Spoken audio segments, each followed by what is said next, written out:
Cette semaine, dans Afrique. Après le journal, nous reviendrons sur les orphelins d'Ebola en Sierra Leone. Les écoles viennent d'y réouvrir, mais des milliers d'écoliers doivent vivre sans leurs parents, décimés par le virus.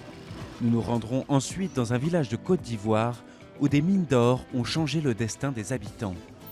Enfin, rendez-vous dans les salles obscures de Wakaliwood, des studios de cinéma prometteurs nés d'un bidonville en Ouganda.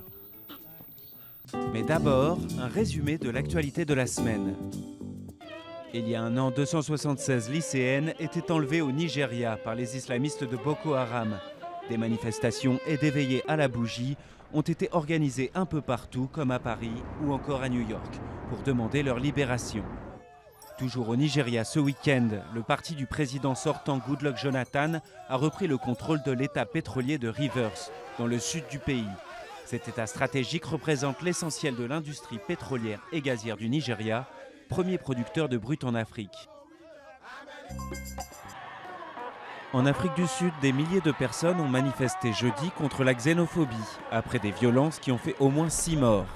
De nombreux commerçants immigrés ont dû fermer leurs magasins dans la ville de Durban et se réfugier dans des camps surveillés par la police.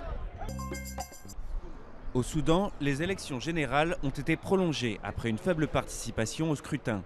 Le président Omar el-Béchir devrait être reconduit sans surprise. Ses opposants dénoncent des irrégularités. À Djibouti, les réfugiés affluent depuis le Yémen. Des milliers de personnes traversent pour fuir la guerre qui oppose les rebelles Houthis aux forces des États du Golfe, emmenées par l'Arabie saoudite. À Mogadiscio, les islamistes Chebab ont attaqué le ministère de l'Éducation avec une voiture piégée. Au moins 15 personnes ont été tuées. Cet attentat intervient 2 semaines après le massacre de l'université de Garissa au Kenya, où 148 personnes ont été tuées par les Chebab. Ceux qui ne savent pas lire, au moins, ils savent écouter. Écoutez Alpha Blondy lire et non chanter. La star du reggae ivoirien aux millions d'albums vendus pose sa voix sur les ondes de sa nouvelle radio, Alpha Blondy FM, pour compter les classiques africains. À travers cette initiative, le reggaeman entend donner le goût de la lecture à ses compatriotes. En Sierra Leone, les enfants ont repris le chemin de l'école mardi, 2 semaines après la date initialement annoncée. Mais pour les orphelins, le retour à la vie normale n'est toujours pas à l'ordre du jour. Depuis 8 mois, les enfants de Sierra Leone sont lourdement affectés par le virus Ebola. Les écoles viennent de réouvrir, mais les enfants étaient privés d'éducation depuis le mois de juillet. Beaucoup d'entre eux ont perdu un parent. Selon le gouvernement, environ 8500 enfants sont aujourd'hui orphelins. Il y a un grand nombre d'enfants dont les parents ont été infectés par le virus Ebola. Beaucoup d'entre eux ont perdu leurs parents à la suite d'Ebola, et ce sont eux les orphelins Ebola. Normalement, les enfants qui ont perdu leurs parents sont accueillis par leur famille élargie. Mais comme vous pouvez l'imaginer, de nombreux membres de la communauté ont peur du virus Ebola, donc hésitent à prendre soin de ces enfants. Des organisations internationales et nationales mettent tout en œuvre pour aider ces enfants. Cette ONG allemande en a recueilli 34. Il y a des enfants qui ne sont pas bien, ils sont très mal. Je m'occupe d'un enfant appelé Mamie. Elle pleure beaucoup et quand vous lui donnez à manger, elle vomit. Un autre appelé Victor.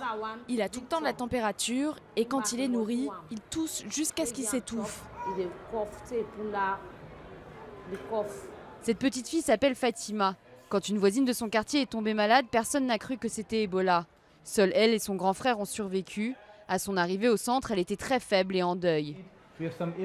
Ici, il y a des survivants d'Ebola, mais quand ils sont ensemble, ils oublient les problèmes de l'extérieur. Ils jouent, tout simplement, et peuvent à nouveau se comporter comme des enfants. Les écoles réouvriront leurs portes le 14 avril. Les 9000 écoles du pays ont été désinfectées et équipées de thermomètres. Mais pour ceux qui ont perdu un être cher, l'âge de l'innocence est révolu.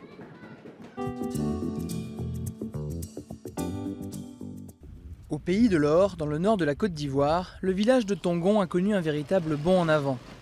Depuis 4 ans, l'entreprise sud-africaine Randgold exploite une mine d'or à quelques kilomètres et la vie des villageois a changé. L'électricité et l'eau potable sont arrivées, ainsi que des écoles et un centre de soins. Sur les façades, difficile de manquer le nom du bienfaiteur. Randgold semble se substituer au pouvoir public, mais le Premier ministre ivoirien en visite voit ses investissements d'un bon œil.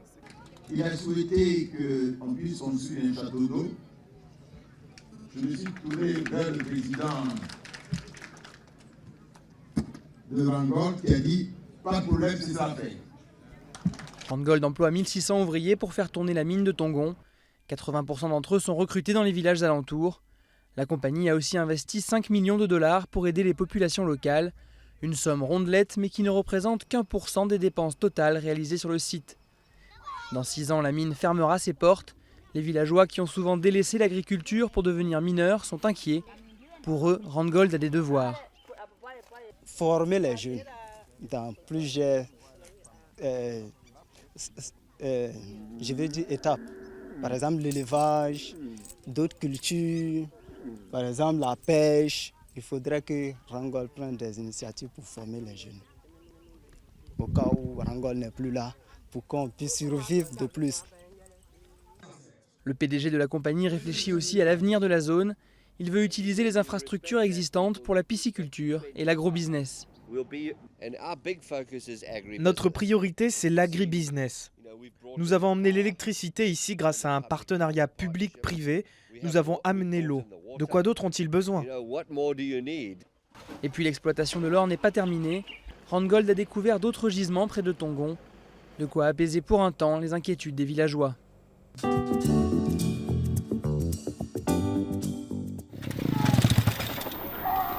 Sous une chaleur torride, un homme tombe à moto. Quelques secondes après, la moto est volée.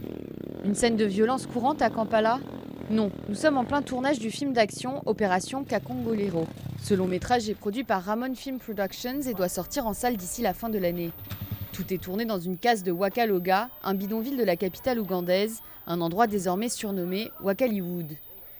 Isaac Nabwana est le directeur et producteur du long métrage. Il a grandi ici. Avant de voir ses premiers films à la télévision, il a été initié au cinéma par ses frères.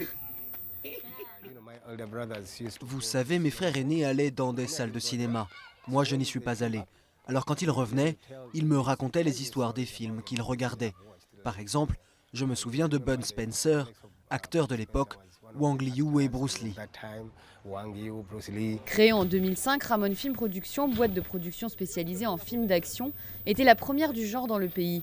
Depuis sa création, 46 longs métrages ont été diffusés. Mais malgré ce succès, les budgets sont toujours très restreints. Son plus grand hit, Qui a tué le capitaine Alex, a été tourné en un mois pour environ $200. Les accessoires sont créés de toutes pièces, des lance-roquettes fabriquées avec des poils, des préservatifs remplis de colorants alimentaires rouges placés sur la poitrine simulent les blessures. Parfois, Ramon Film Production n'a pas d'armes ou de pistolets. Je peux modifier certaines grenades, c'est un jouet. Mais quand vous êtes dans le film, ça paraît vrai.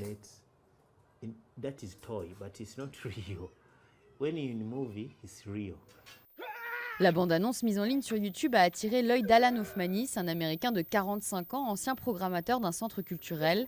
L'Américain désormais installé en Ouganda a lancé début mars une campagne de financement participatif sur Internet qui a permis de récolter $13 000 en un mois. Il espère que cet argent permettra de financer un vrai studio.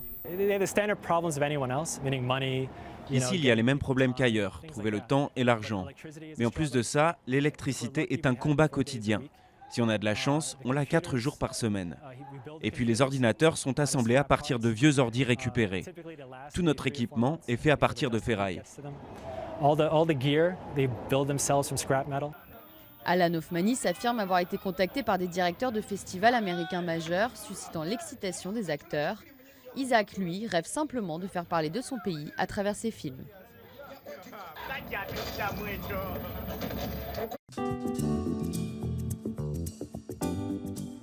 Au Soudan, les lutteurs de la tribu Nuba commencent à s'entraîner pour les JO de 2020.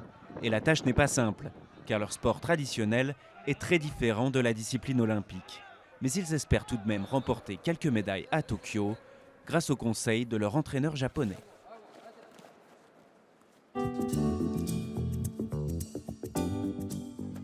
Dans la prochaine édition d'Afrique, nous découvrirons comment au Ghana, générer de l'électricité est devenu un jeu d'enfant.